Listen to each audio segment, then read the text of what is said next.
What we've got here is a piece of equipment that the railroad uses. This is their tools, and as you can see, yeah, this ain't your average drill. It's pretty serious. So, but what's going on? It's got some running issues, so we're going to get it to work, cranks and runs right, and then it doesn't want to move. So we're going to see what's going on there. A quick synopsis of what is going on with the running issue. It cranks right now. If you want to hit it with spray, of course we don't want to, but right now it doesn't act like it's getting fuel. This is going to be on a Honda GX630. What's going on, I can almost guarantee you, is on that their little carburetor, the inlet fuel is controlled by a tiny little electronic magnet, and so whenever it gets power, it's energized, it moves it out of the way, and then fuel can flow through. A lot of times these ethanol, if you're familiar with modern ethanol here in America, at least, I don't know about where you're at, let us know about your fuel. It's a mystery. We're just curious. But here, usually a lot of times it's 10% ethanol, and that stuff just, it does horrible stuff. It corrodes. So in this case, it's probably corroded the little magnetic doohickey that lets the fuel in and out. Not out, just in, rather. In this case, it's not letting it in. So I'm going to pull the carburetor, we'll pull it apart, see if we can figure out what's going on, and maybe it helps you. Hold on, we'll get it off.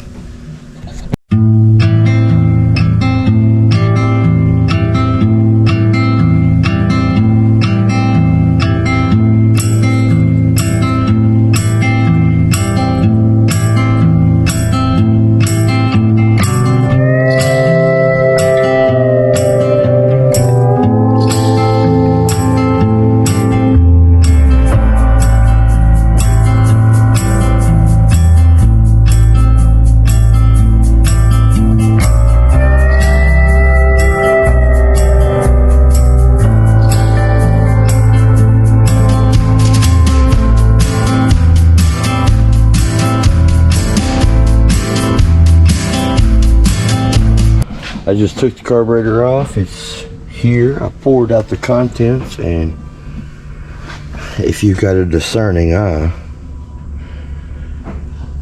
you probably already see the problem.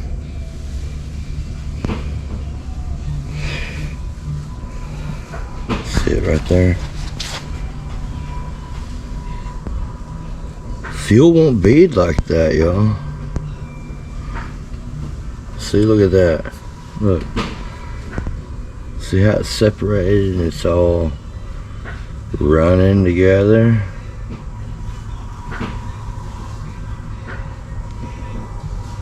See it?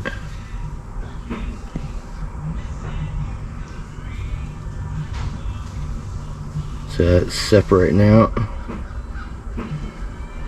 That's water. That's water and fuel. So that explains why it's been acting like that. Now let's go ahead and tear down the bowl of the carburetor and have a look in there and see what's going on. Alright, so I'm gonna drain the fuel back out of the fuel tank, because clearly it's got to have water in there somewhere. I mean, there's a lot of water in this carburetor. The air element's totally clear, and as you can see on the video, it's a fully enclosed air element, so I mean, there's no signs going through the intake of the carburetor that looks like water, so it's got to be going in through the fuel bowl, so which means it's coming from the tank or the filter. So I'm gonna drain it all back out, flush that, and we'll pull this carburetor apart and explore it some more. So hang on.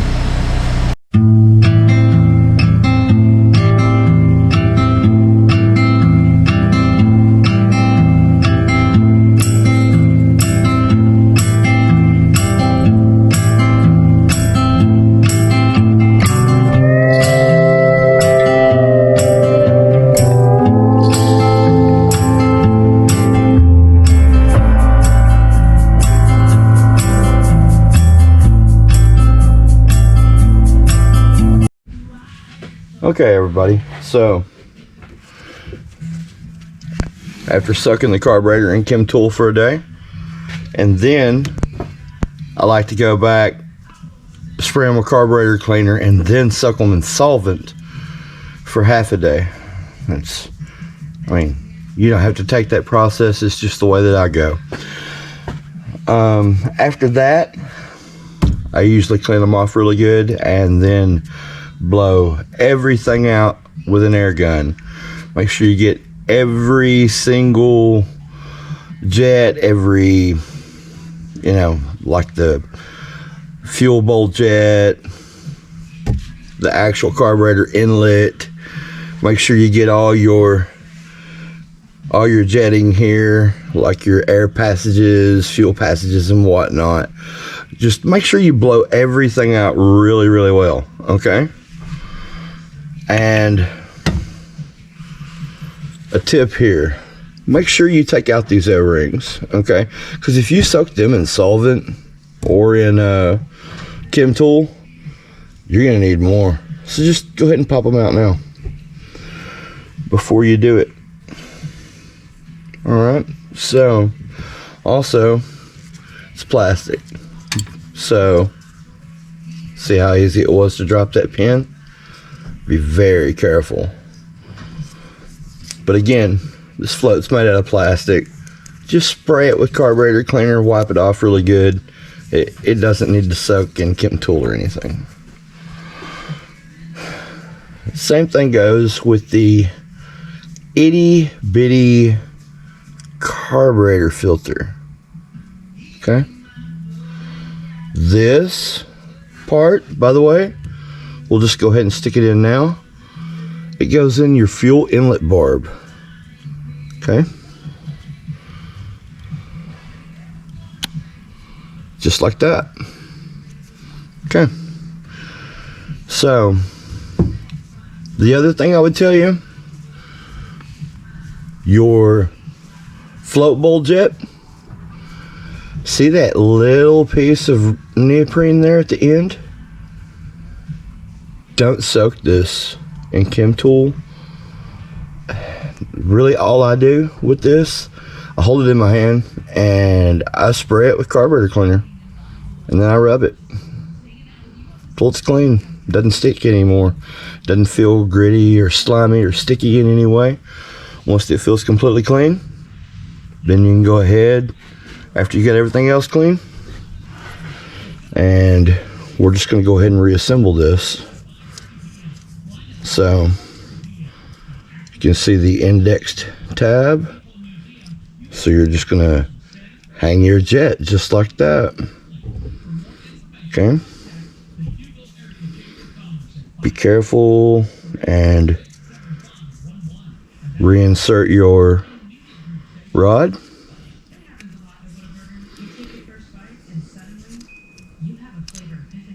Oop, see how that came off?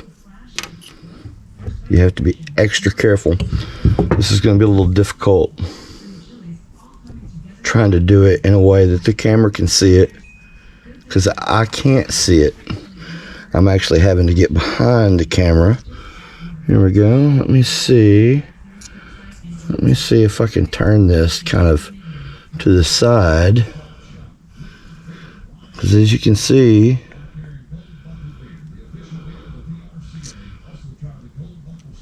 you're going to slide that in just like that. Okay.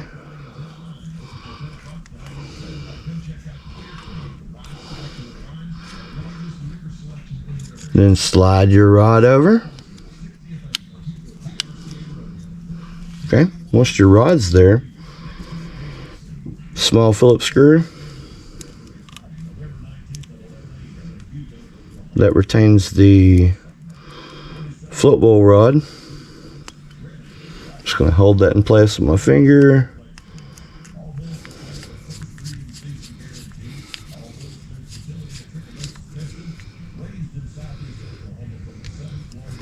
Now,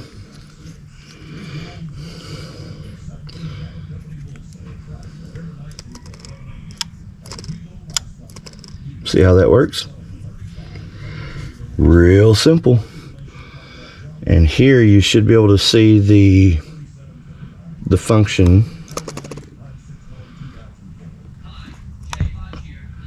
up like that, where the fuel's all the way. It closes it. Then whenever you let off, it lets it out, lets fuel in. Real simple. Okay, so we're just going to take our float bowl lid, and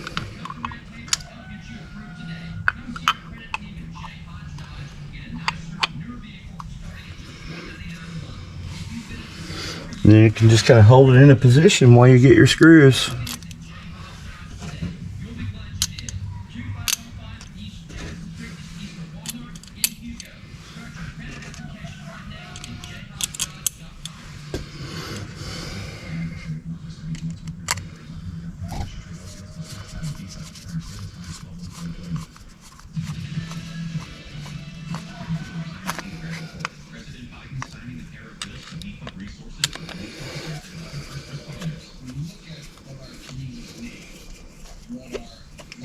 As far as how tight, just reasonably cinched up, okay? You're not trying to go to town on this thing. So, without dropping your screwdriver, or not, see?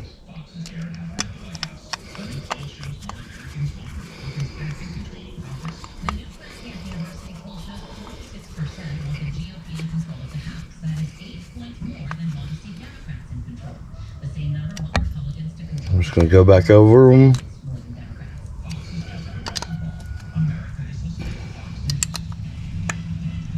Okay. Alright, so that's going to be about ready to put back on. Okay, it was really hard to find a viewing angle on here that was really going to work for this, considering the configuration of this piece of equipment. So either this camera shot is going to be brilliant, or you're all going to hate it. So we're going to go for it either way. All right, let's try this one more time.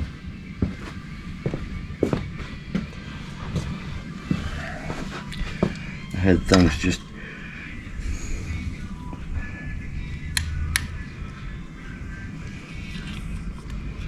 where I couldn't quite hold everything together a while ago, so we'll try this again, right? This time,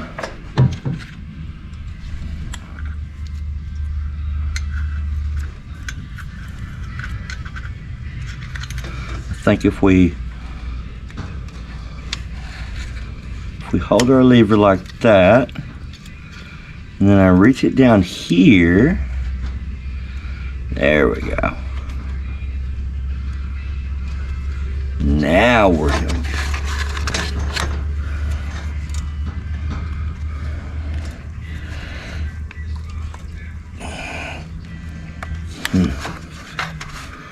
Right.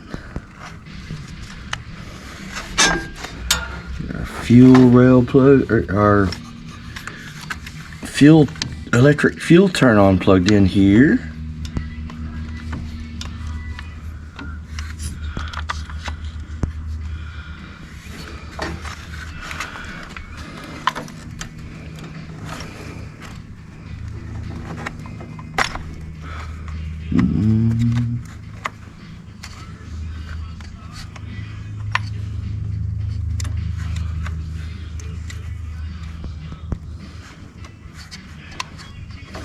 There we go.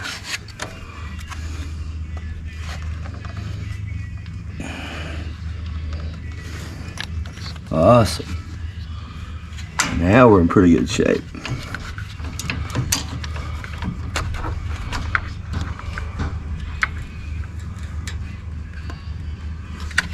Did our spring come off again? Well, I guess that's no big surprise, right?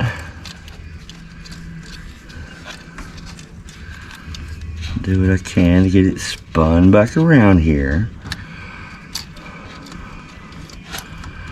I will say that that is the most annoying portion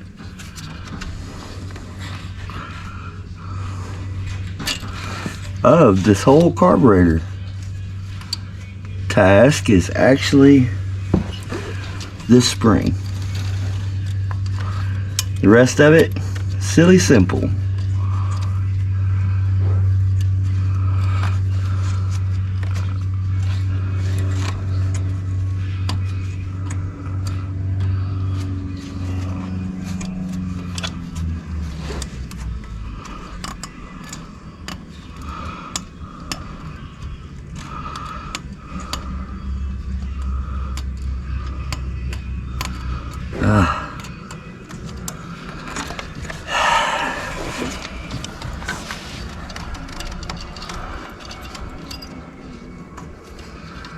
Good luck whoever's on that plane.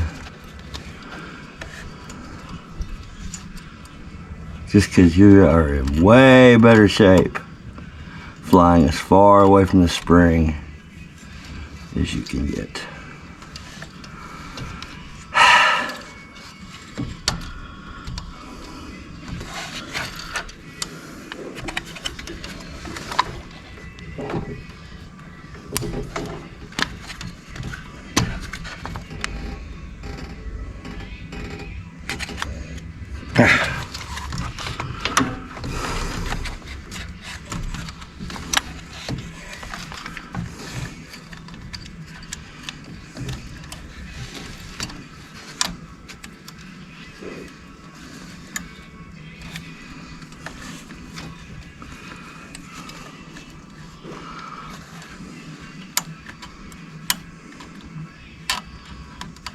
Ah, there we go.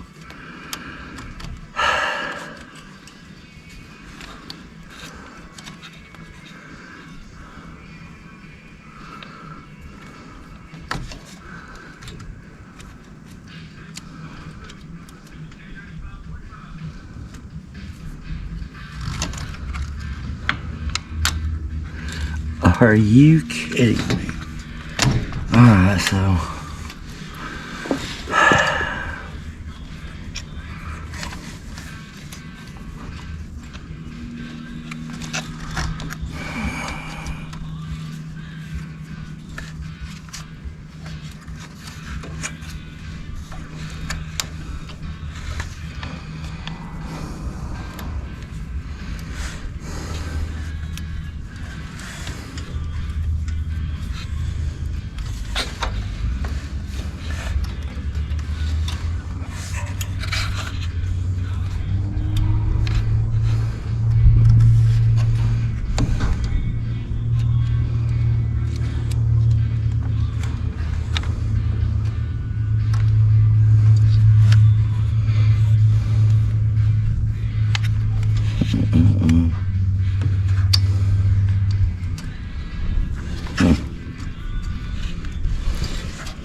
Course.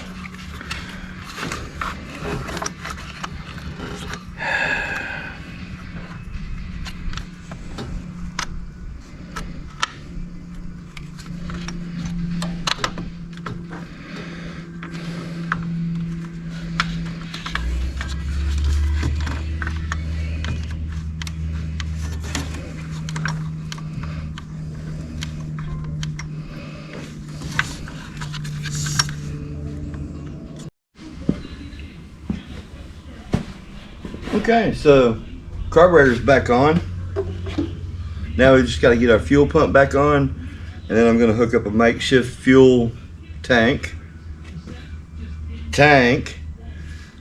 out of a probably an old water bottle or something, and see if we can get this thing to run on its own without any, you know.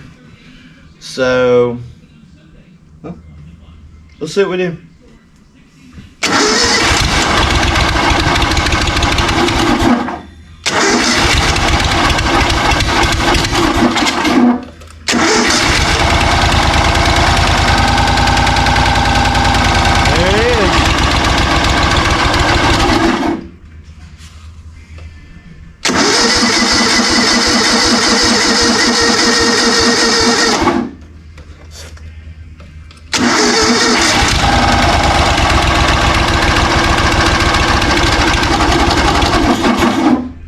It's just finished.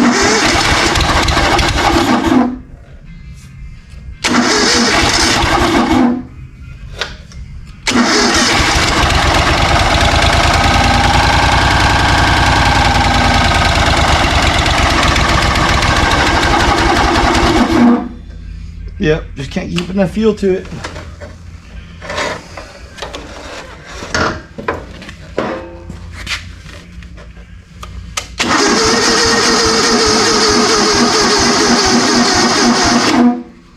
Alright.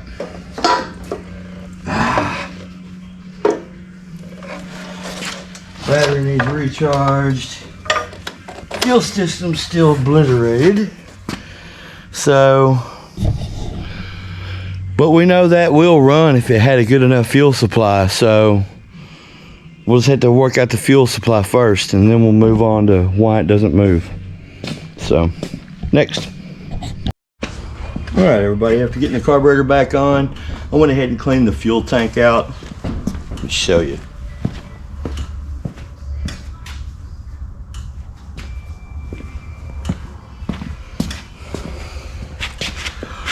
I don't know if you can see, all of that water settled to the bottom.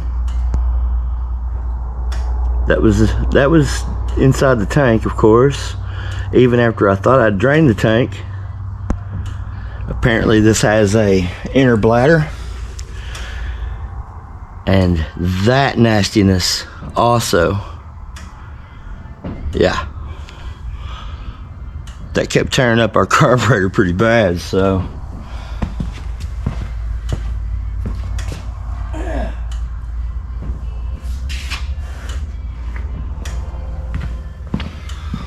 and this is fresh fuel straight out of the jug, and if you notice at the very bottom, there is a slight bit of water in it, and that's fresh fuel. So, you know, pay attention to your fuel, guys. You could be putting it in there before you ever even, you know, have a problem. You could be creating your problem. So check your fuel sources. But anyway, if I was to come over here now,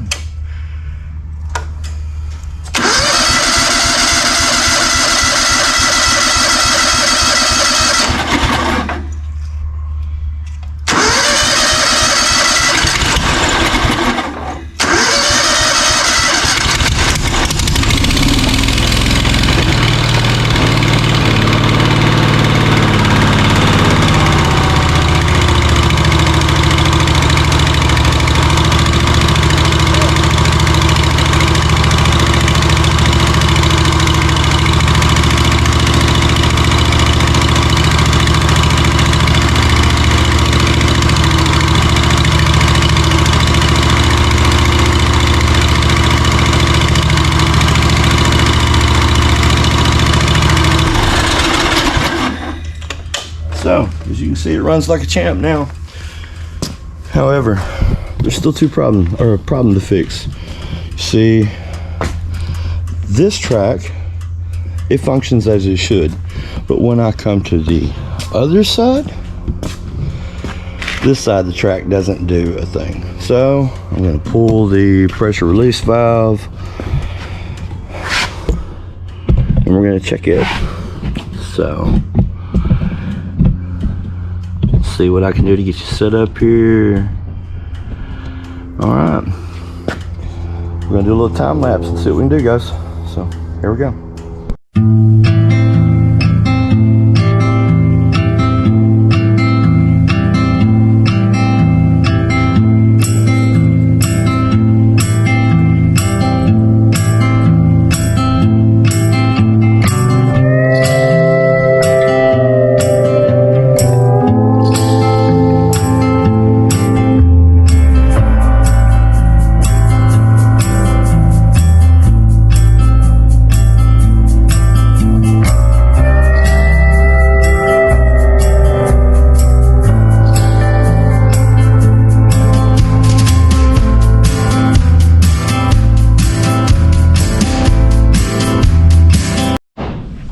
Alright everybody, so after pulling the relief valve and switching them out both sides, we realized that didn't make any difference. So what I'm going to do is label these hoses over here like we have here with the old phone wire, and then we're just going to disconnect them and switch out both sides and see if that straightens it out.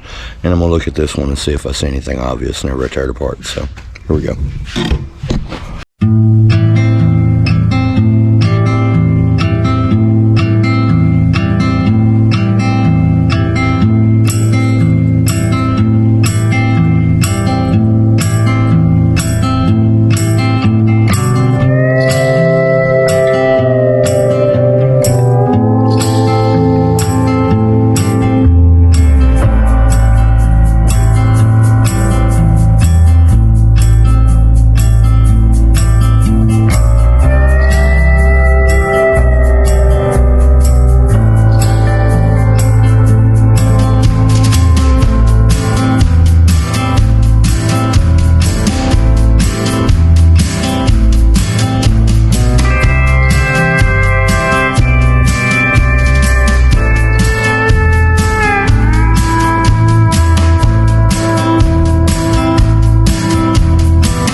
We believe after a bit of discussion what's going on is actually there's a valve in the motor that's on the other side of this track.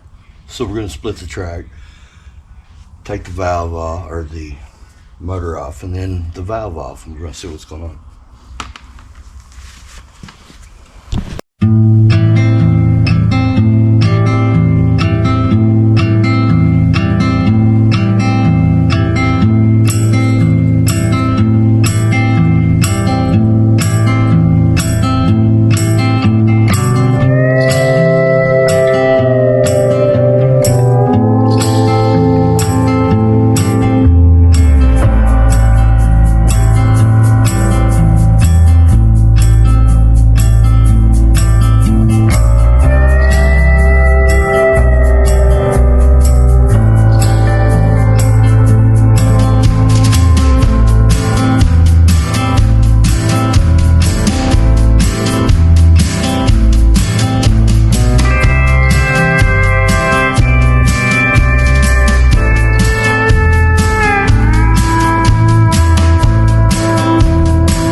Alright, so after getting this apart, here's what I found.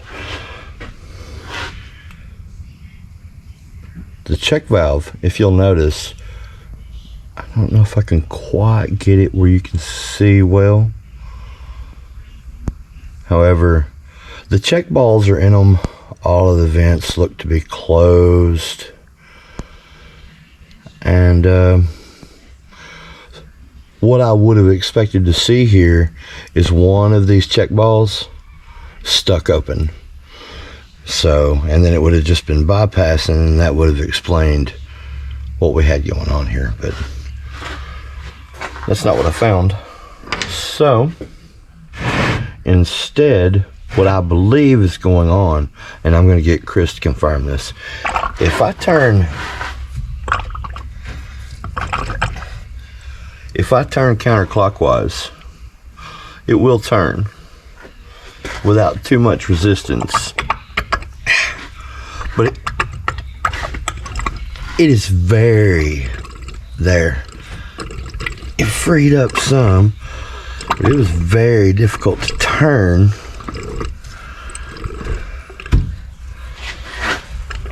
Either direction. But now it seems to be freeing up, so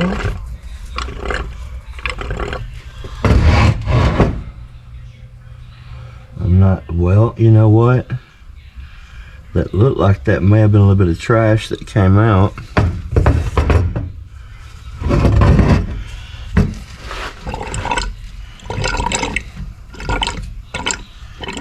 Boy, I sure feel a bad spot.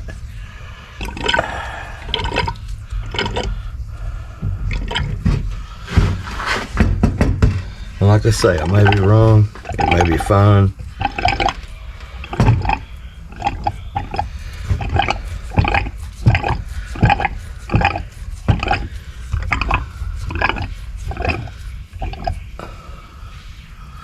But it hits a spot where it just kind of hangs. And I imagine if that was under pressure, it would be more dramatic. So, we'll see what's going on with it. Okay, so after consulting with Chris, he was of a similar opinion that all this seems to be in order, except for this was really hard turning. So we're just going to take it apart and see what's going on.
Alright guys, so after not finding what we were after there, I went ahead and pulled the directional valve out.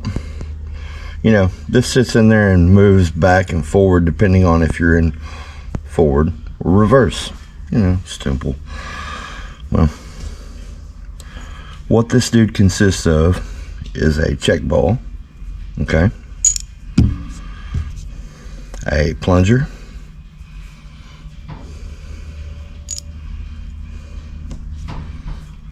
a spring, and then a cap bolt.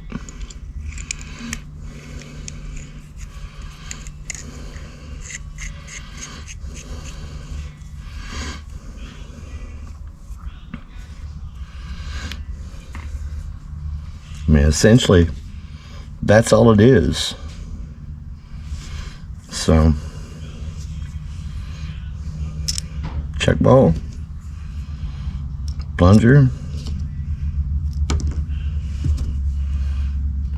spring, cap bolt.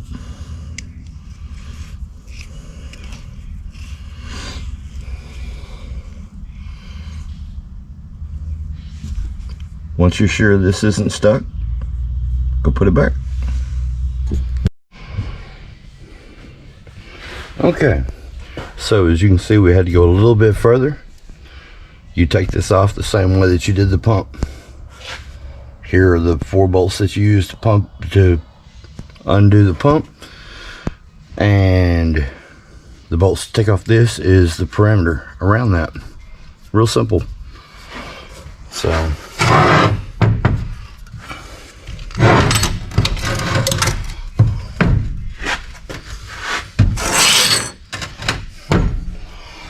next, you got to get out the snap ring.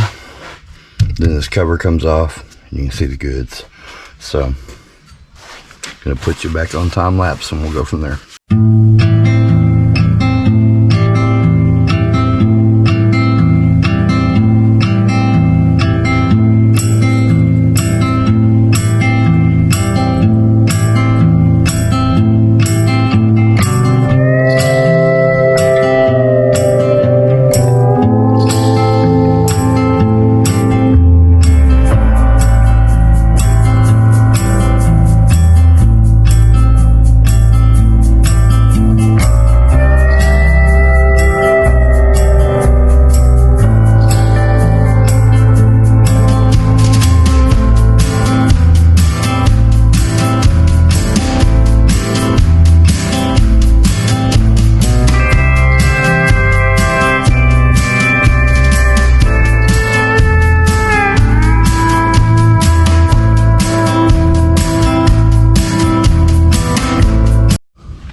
Okay everybody, so what you're looking at is the motor on this TracHorse hooked back up and, well, shoved into a bucket.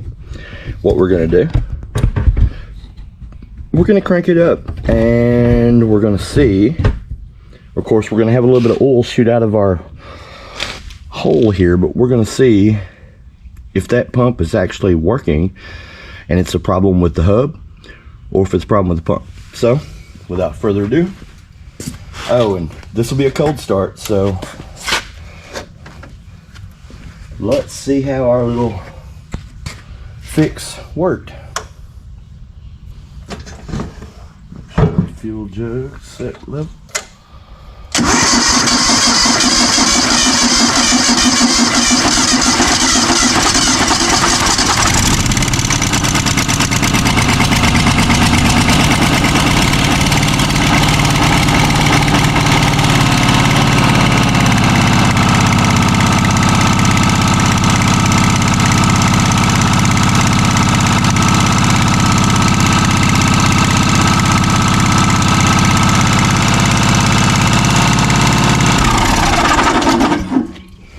Well, runs good, but that motor don't turn a bleak.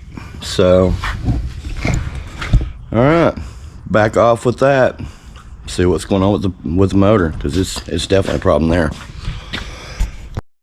Okay, so update on this TracHorse. we found the issue, and what it wound up being is something stupid simple, as many times it sometimes is. So after we got to looking at everything, put the pump back on here, we covered up the bypass port, you know, the little round port that was shooting oil into the hydraulic fluid bucket a while ago. Whenever we covered that up with a little piece of inner tube and piece of metal, and then used a good old C-clamp to clamp it all down with, what we found was, after searching down the entire system, we found that one of these two here, it was actually this one, this was not energizing. So whenever we switched the old power connectors on it,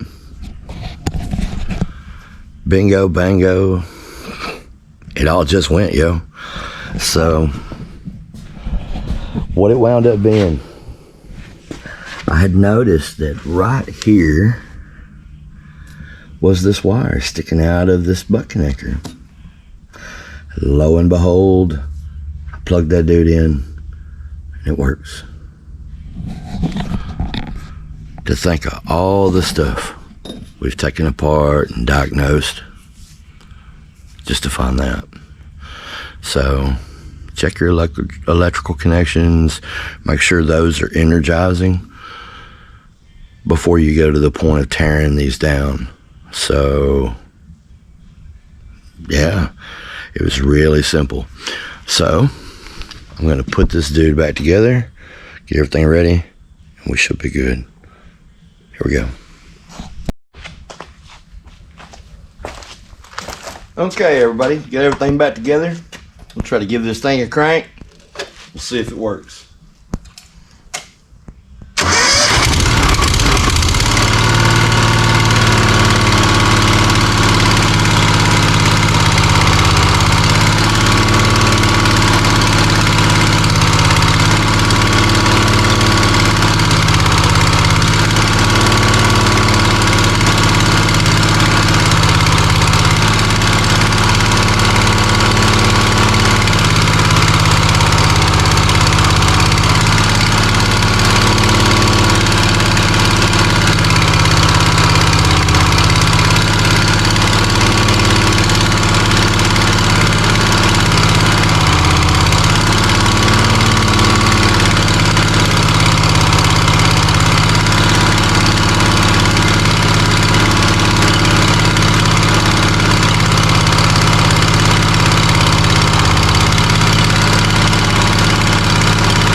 All right, it does indeed move both sides, forward and back. Need to put some more gear oil in it, and it did just run out of fuel, so we only put a little bitty bit in it, so all good there. It's got a little bit of oil and stuff falling off or smoking off of it from, you know, whenever we undid all the hoses and everything, so everything looks good. Look around, see if we see any leaks. No. Oh.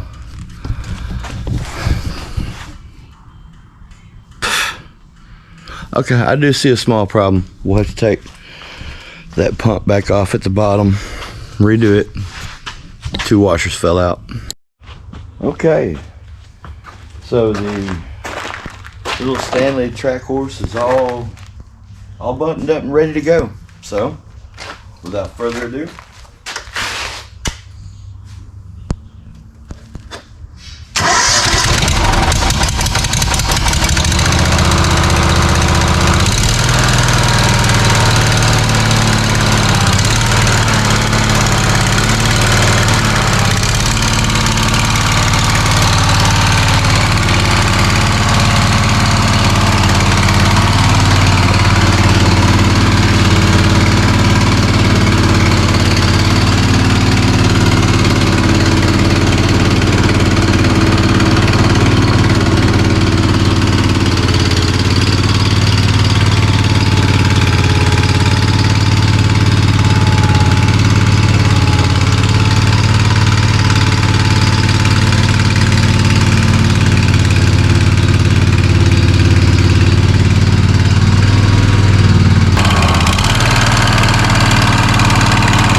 just like that, it's all done.